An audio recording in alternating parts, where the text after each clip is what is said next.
बिस्मिल्लाहिर्रहमानिर्रहीम। इय्याका नअबुदु व इय्याका नस्तईन।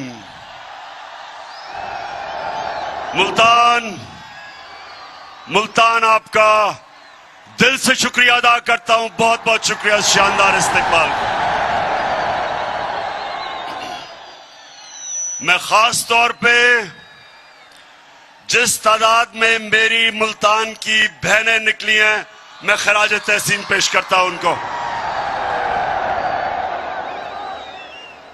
मेरे पाकिस्तानियों, कभी भी दुनिया में कोई इनकलाब कामयाब नहीं होता जब तक उस कौम के नौजवान और उस कौम की ख्वातीन इनकलाब में शिरकत नहीं करती।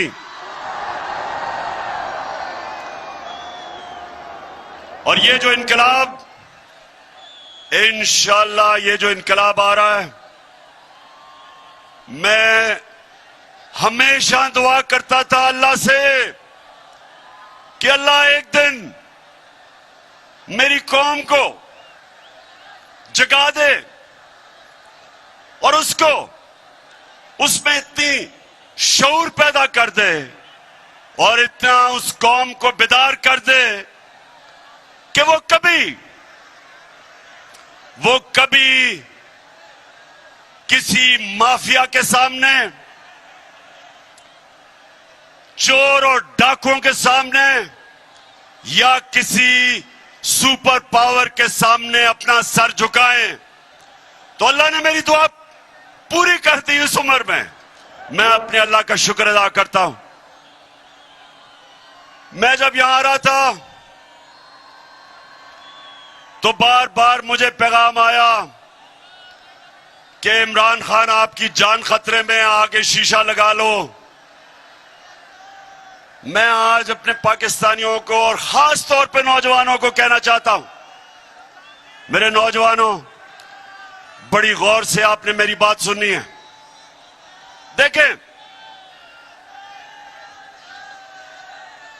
देखें,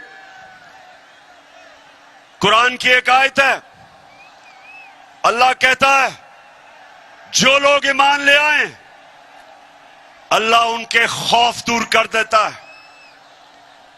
मेरे पाकिस्तानियों, ये याद रखें और मैं अपने नौजवानों को खास तौर पे कहना चाहता हूं, खौफ,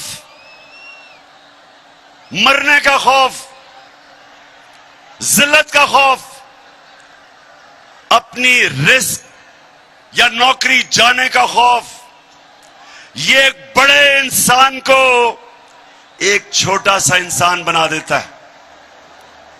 जिसने भी आज तक दुनिया में कोई बड़े काम किए, और पाकिस्तानियों आपने बड़े बड़े काम करने हैं अभी, तो अपने ज़हन में डाल लें कि जब तक आप इस खौफ के बुत को तोड़ेंगे नहीं, आप इसको एक अजीम कौम नहीं बना सकते। मेरे नबी सल्लल्लाहु अलैहि वसल्लम ने मदीना में क्या किया? लोगों को आजाद कर दिया, खौफ से आजाद कर दिया, पैसे की लालच से आजाद कर दिया, मैं की पूजा करने वालों को बड़े इंसान बना के बड़ी सोच दे दी। और वही लोग जिनकी हैसियत नहीं थी, दुनिया की उन्होंने इमामत की। मुल्तान, ये गौर से सुन लो, आज तक कोई बड़ा बिजनेसमैन नहीं बना जो नुकसान से डरता हो। आज का किसी फौजी ने बड़े तगमे नहीं लिए जो मौत से डरता हो। क्रिकेटर भी, जो क्रिकेटर हारने से डरता है उसे जीतना नहीं आता।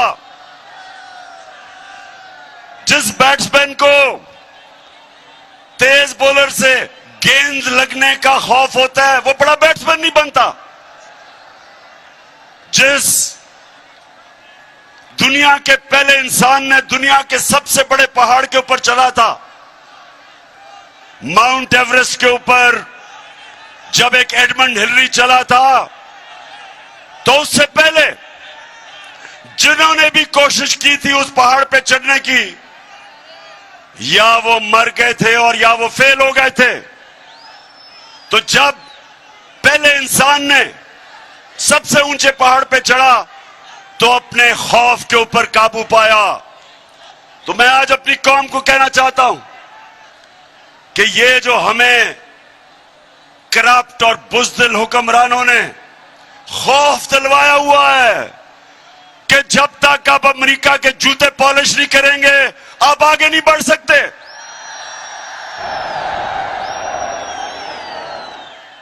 ये वो लोग जो इस मुल्क में ज्यादा, हमारी मुल्क की ज्यादा से जिंदगी में इस तरह के हुक्मरान रहे जिन्होंने सुपर पावर के सामने घुटने टेके, अपनी कौम की आजादी को, अपनी आजादी खोई, अपनी इज्जत खोई, जिल्लत मिली हमें पाकिस्तानियों को हुक्मरानों की वजह से। तो मैं आज वो पाकिस्तानी जो पाकिस्तान के साथ बड़ा हुआ था, मुझे हमेशा इस चीज की तकलीफ होती थी कि हम अजीम लोग हैं लेकिन ऊपर ऐसे हुक्मरान हैं जिन्होंने इस कौम को एक अजीम कौम नहीं बनने दिया।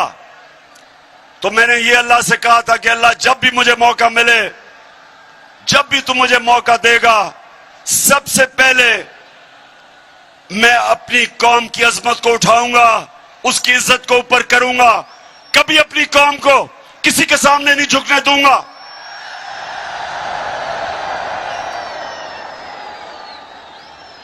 और पाकिस्तानियों, इसीलिए ये साजिश की गई। साजिश की किसने? 30 साल से जो इस मुल्क को लूट रहे थे, जिनके ऊपर करप्शन के केसेस थे, जिन्होंने पूरी कोशिश की मेरे से कि मैं उनको NRO दे दूं, यानी कि जनरल मुशर्रफ की तरह उनके करप्शन केसेस खत्म कर दूं। पूरी कोशिश की, कभी लॉन्ग मार्च, हर किस्म की ब्लैकमेल, असेंबली में बुरा भला, मीडिया के ऊपर बुरा भला, जातियात, घटिया किस्म की जुबान, हर बार कि जी कल गया तो परसों गया। सिर्फ एक मकसद था इनका कि मैं इनके करप्शन के केसेस माफ कर दूं।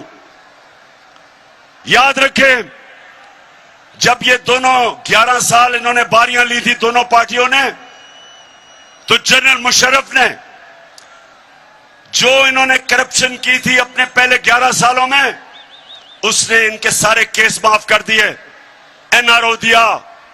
दोनों बार भागे हुए थे, वापस आए, और फिर 10 साल दोनों ने इस मुल्क को लूटा।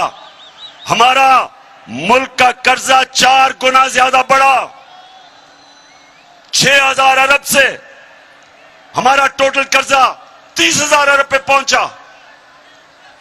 और फिर जो करप्शन के केसेस इनके दौर में बने थे, इन्होंने मेरे ऊपर पूरी मुझे ब्लैकमेल करने की कोशिश की कि मैं इनके करप्शन केस माफ करूं।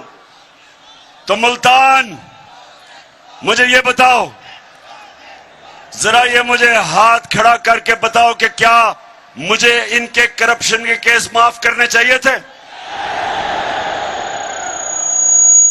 अगर मैं इनके करप्शन के केसेस माफ करता, इसका मतलब कि मैं इक्तदार में एक नजरिए के लिए नहीं आया था, मैं इंसाफ की तहरीक चलाने नहीं आया था। इसका मतलब मैं भी कुर्सी की सियासत करने आया था। जिस तरह जनरल मुशर्रफ ने अपनी कुर्सी बचाने के लिए इनको माफ किया, तो इन्होंने फिर साजिश की।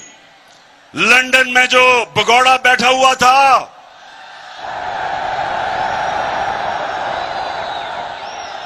वैसे नून लीग वालों, नून लीग वालों मुझे एक जवाब दे दो।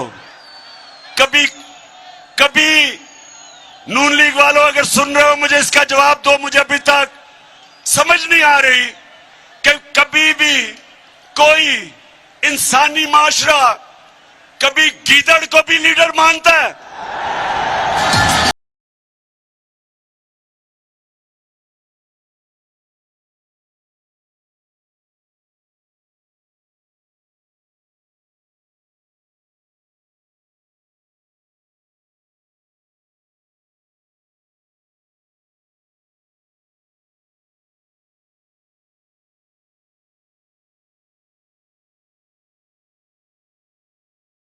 हेलो, अगर सुन रहे हो तो खुदा के वास्ते मुझे जवाब दो। कभी गीदड़ लीडर बन सकता है?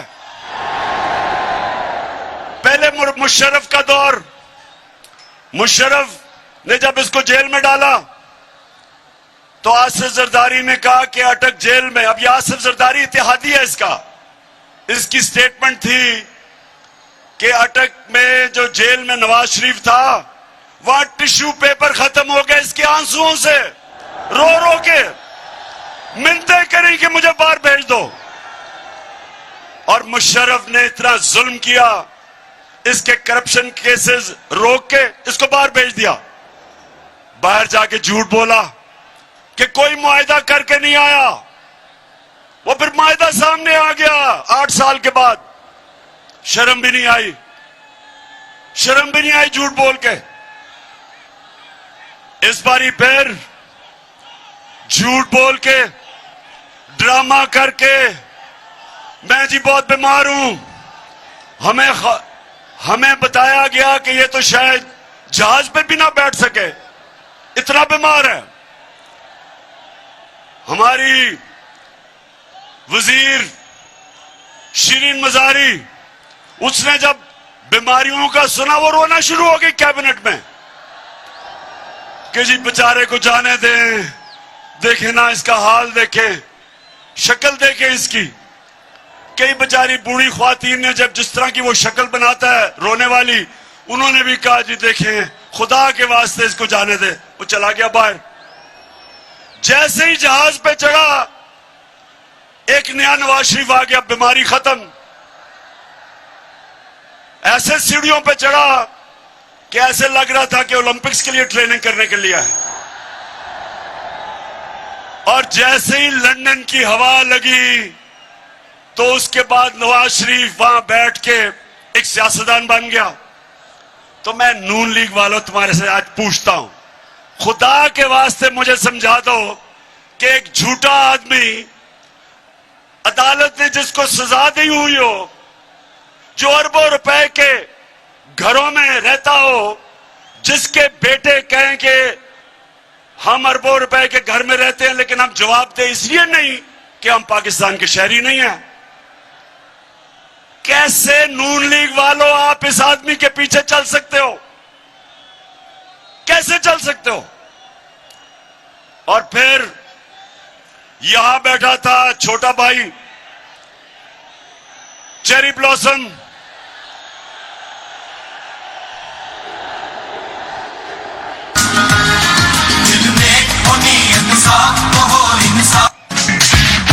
तब्दीली आ नहीं रही, तब्दीली आ गई।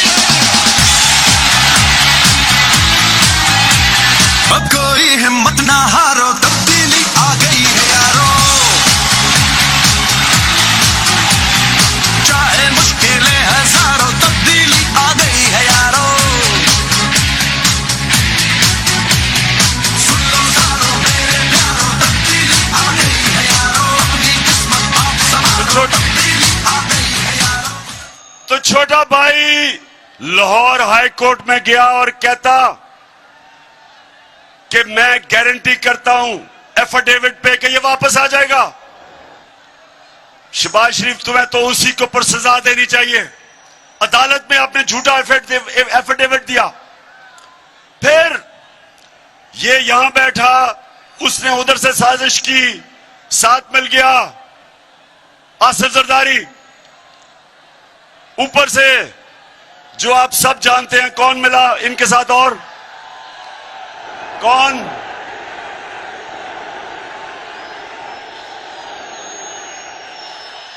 इनके साथ वो मिल गया जिसके ऊपर आजकल बात हो रही है उसकी कीमत बढ़ाने के लिए।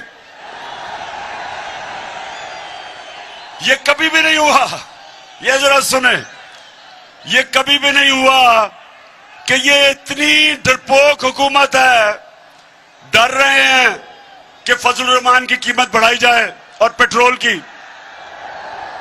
इतने डरे हुए हैं कि कहते हैं नेशनल सिक्योरिटी काउंसिल की मीटिंग बुलाओ ताकि वो फौज पे पड़े कीमत बढ़ाने पे। ये हाल है आज। तो इन सारों ने मिलकर साजिश की, साथ इनके मिल गए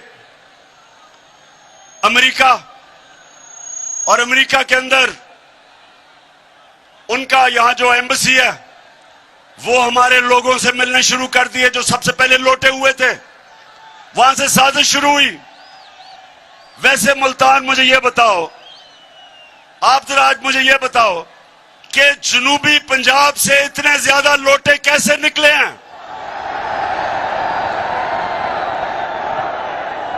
जवाब दें। लोटे आपने इधर से इतने ज्यादा लोटे जनूबी पंजाब से निकले हैं, और आज हम अल्लाह का शुक्र अदा करते हैं कि सबको डिस्क्वालीफाई हो गए। इन सब ने मिलकर साजिश की। 8 मार्च को एक अमेरिकी under secretary of state, Donald लू उसका नाम था, पाकिस्तानी एम्बेसडर को बुलाता है और उसको कहता है कि अगर तुमने इमरान खान को अदम एतमाद में ना शिकस्त दी तो पाकिस्तान के ऊपर मुश्किल वक्त आ जाएगा। धमकी दी और कहता कि अगर इमरान खान को आपने हटा दिया तो आपको माफ कर दिया जाएगा। मेरे मुल्तान के लोगों, क्या आपको अमरीकनों से माफी की जरूरत है? इस कौम को इसलिए किसी से माफी की जरूरत नहीं कि खुददार कौम है।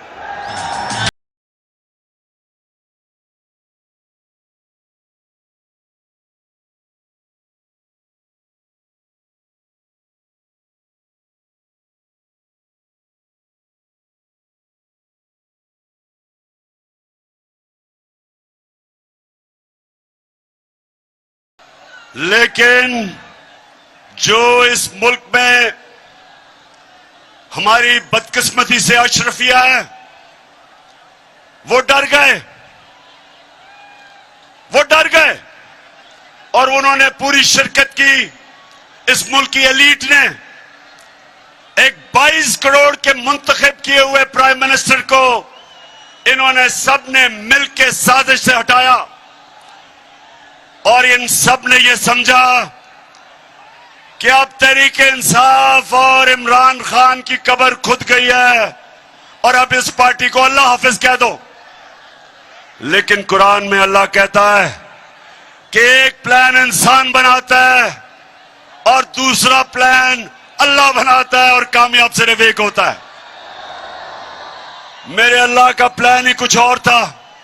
उसने बजाय तहरीक इंसाफ को इन्होंने जो दफन करने की कोशिश की, उसने सारी मेरी पाकिस्तानी कौम को जगा दिया,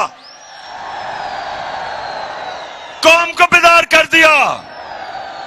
और वो पाकिस्तानियों, आप जो शिरकत कर रहे हैं, ये आज याद रख लें कि ये पाकिस्तान की तारीख का सबसे बड़ा इनकलाब आ रहा है।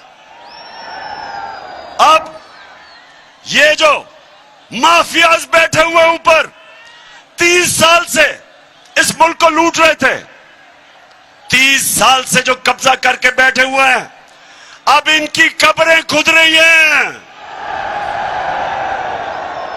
इनका वक्त है कि हमेशा के लिए इस मुल्क की सियासत पे जो 2 खानदानों ने, बल्कि और भी, डीजल के भी खानदान ने जिन्होंने कब्जा किया हुआ था, इन सब का वक्त खत्म हो गया। ये कौम आज जाग चुकी है, कौम जाग गई है। और इंशाअल्लाह इस्लामाबाद में ये जो अवाम का समुंदर आने वाला है, मुल्तान आप तैयार हो इस्लामाबाद के लिए? तेरा पाकिस्तान है, ये मेरा पाकिस्तान है। तेरा पाकिस्तान है, ये मेरा पाकिस्तान है। इस पे दिल कुर्बान, इस पे जान भी कुर्बान है। वो इस पे दिल कुर्बान, इस पे जान भी कुर्बान है। तेरा पाकिस्तान है, ये मेरा पाकिस्तान है। तेरा पाकिस्तान है, ये मेरा पाकिस्तान है। इस पे दिल कुर्बान, इस पे तो मुल्तान सुने जरा हुआ क्या फिर, क्योंकि आज मेरा आखिरी जलसा है इस्लामाबाद मार्च से पहले, इसलिए मैं जरा थोड़ा आपको समझाऊं ताकि मेरी सारी कौम को समझ आए कि हुआ क्या। प्लान इन्होंने कुछ और बनाया था, अल्लाह ने कुछ और कर दिया। प्लान इन सब का था कि सारे मिलके, जो पहले से ही शहबाज शरीफ कह रहा था नेशनल गवर्नमेंट बनेगी, इन्होंने प्लान ये बनाया था कि सब मिलके 1.5 साल मिलके हुकूमत करेंगे। इलेक्शन कमीशन को, पहले ही इलेक्शन कमीशन इनके साथ है, उसको बिल्कुल अंपायरों को अपने साथ मिला के सरकारी जितने भी नौकर हैं, पब्लिक ऑफिसर्स, वो अपने रख के और हर किस्म की धांधली करके इनका ख्याल था अगली इलेक्शन ये जीत जाएंगे। लेकिन अब मुल्तान अब क्या होगा? अब ये हो गया है कि सारी कौम को जो इन्होंने बताया था कि जी ये तो बड़े तजर्बाकार हैं, ये हमारी मायशत को उठा देंगे, तो मुल्तान जब से ये आए हैं 6 हफ्ते हो गए हैं, कहते हैं जी शहबाज शरीफ सुबह 7 बजे जाग जाता है। शहबाज शरीफ मेरा जो माली है वो 6 बजे जाग जाता है सुबह। 7 बजे जागने से क्या फर्क पड़ता है? रुपए डॉलर 200 रुपए पे पहुंच गया, स्टॉक मार्केट गिर गई है, हर चीज महंगी। और जब से हमजा शरीफ पहुंचा है तो मुर्गियां भी तो दुगनी कीमत हो गई है मुर्गियों की। सो इन्होंने अब पता चला है कि तजर्बा किस चीज का है। इनका सारा तजर्बा करप्शन का है। ये जब आते हैं अपना पैसा बनना शुरू हो जाता है, मुल्क मकरूज हो जाता है। अब ये जो आप सामने आए हैं, मैं अब इनसे सवाल पूछता हूं कि बड़ा जोर लगाया था और साजिश करके पिछले 1 साल से लगे हुए थे साजिश करनी। अब जब आपको हुकूमत मिली है तो जरा आप मुझे बताएं कि आपसे क्यों नहीं संभल रही, क्यों नहीं मुल्क संभल रहा? कभी वो लंदन भागते हैं, उधर वो बैठा हुआ है एक सजा याफ्ता, वो मुल्क के फैसले कर रहा है। कभी कहते हैं जी नेशनल सिक्योरिटी काउंसिल वो चीजें महंगी करे, कभी IMF के पास जा रहे हैं। तो सारी कौम को पता चल जाना चाहिए कि जो लोग 30 साल से हुकूमत कर रहे थे और जिन्होंने इस मुल्क को मकरूज किया, वो इस मुल्क के मसले नहीं हल कर सकते। जो एक मुल्क का निजाम तबाह करते हैं वो ठीक नहीं कर सकते। और अल्लाह का शुक्र है आज मुल्तान, मैं बड़े फख्र से कहता हूं कि जो हमारे 3.5 साल में हुआ, जिस तरह की माइशत की तरक्की हुई, मैं आज चैलेंज करता हूं सबको कि इनके 30 साल में कोई वक्त बता दें जो उस तरह की तरक्की हुई हो हर शोबे में।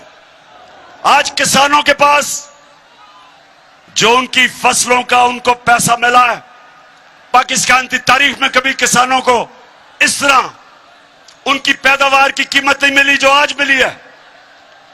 60% पाकिस्तान देहात में जिस तरह की खुशहाली देहात में आई, मैं चैलेंज करता हूं, बताएं कभी कि इस तरह की खुशहाली आई हो। दूसरी चीज, इंडस्ट्री। मुल्क तो तब आगे बढ़ता है जब उसकी इंडस्ट्री तरक्की करती है। अयूब खान के दौर के बाद मैं ये भी फख्र से कहता हूं कि हमारा पिछले 2 साल पाकिस्तान की इंडस्ट्री के लिए बेहतरीन साल थे। सबसे ज्यादा ग्रोथ रेट हमारे दौर में हुई। मुशर्रफ के दौर में जब थोड़ा सा हुआ था तो डॉलर आ रहे थे क्योंकि हम उनकी अमेरिकनों की जंग लड़ रहे थे। ये हमने मुश्किल वक्त में कोरोना के दौर में अपनी इंडस्ट्री को उठाया। रिकॉर्ड एक्सपोर्ट्स है पाकिस्तान की, रिकॉर्ड रिमिटेंसेज हैं, यानी कि रिकॉर्ड डॉलर आए हमारे दौर में। हमने सबसे ज्यादा टैक्स इकट्ठा किया। हमारी जो आईटी, इंफॉर्मेशन टेक्नोलॉजी, जो मुल्क का फ्यूचर है, सबसे ज्यादा काम हमारे वक्त हुआ। 75% आईटी की एक्सपोर्ट्स बढ़ी। हम सारे बर्रे सगीर में हमारी पॉलिसीज की वजह से सबसे ज्यादा आज रोजगार पाकिस्तान में है बनस्बत बर्रे सगीर के। तो मैं इनसे पूछता हूं कि आपने इतना जोर लगा के साजिश करके जो गवर्नमेंट गिराई, तो आप बताएं, शुक्र है अल्लाह का कि मुवाजना हो रहा है हमारे दौर और इनके दौर का। और अगर मुझे अपने मुल्क की फिक्र ना हो, मुल्तान, अगर मुझे अपने मुल्क की आज फिक्र ना हो तो मैं तो चाहूंगा ये और चले, चंद महीने इनको और चलने दो, ताकि सारी कौम के सामने ये इनकी असल शक्ल नजर आए कि सिवाय करप्शन के इन्होंने आज तक किया ही कुछ नहीं है। जितनी देर चलेंगे ये जलील होंगे और जिन्होंने साजिश करके इनको लेके आए वो भी साथ जलील होंगे। इसलिए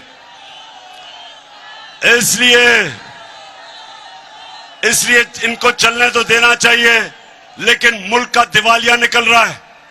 जिस तरह रुपया गिर रहा है, और अभी रुपए गिरने की वजह से जो महंगाई आने वाली है, सारी चीजें महंगी होने वाली हैं, क्योंकि जब रुपया गिरता है सारी जो चीजें आप इंपोर्ट करते हैं सब महंगी हो जाती है, जिसमें तेल, बिजली,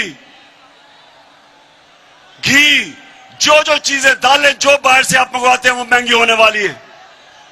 तो हमें तो, अगर हम सियासत का सोच रहे हैं तो हम तो चाहिए चले, लेकिन हम पाकिस्तान का सोच रहे हैं और हमें पता है कि जितनी देर ये चलेंगे ये मुल्क को उधर धकेल देंगे जिधर यहां वो श्रीलंका वाला हाल होगा।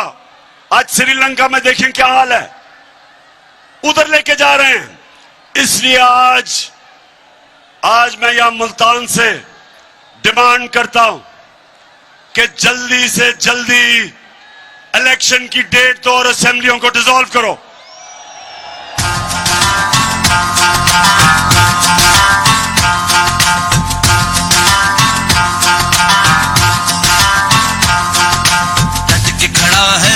इमरान ठीक करेगा सब कप्तान, नया बनेगा पाकिस्तान, नया बनेगा पाकिस्तान, नया बनेगा पाकिस्तान।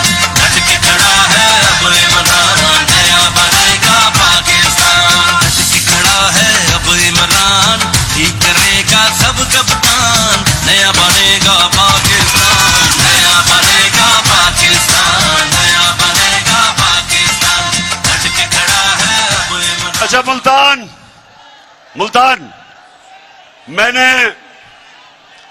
मुझे किसी सोशल मीडिया पे किसी ने मुझे तकरीर भेजी, वो मरियम कहीं तकरीर कर रही थी कल।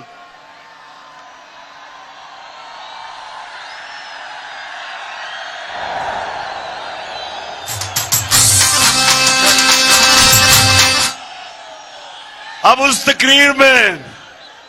तकरीर जो मुझे भेजी सोशल मीडिया पे, उसमें उसने इतनी दफा और इस जज्बे से और इस जुनून से मेरा नाम लिया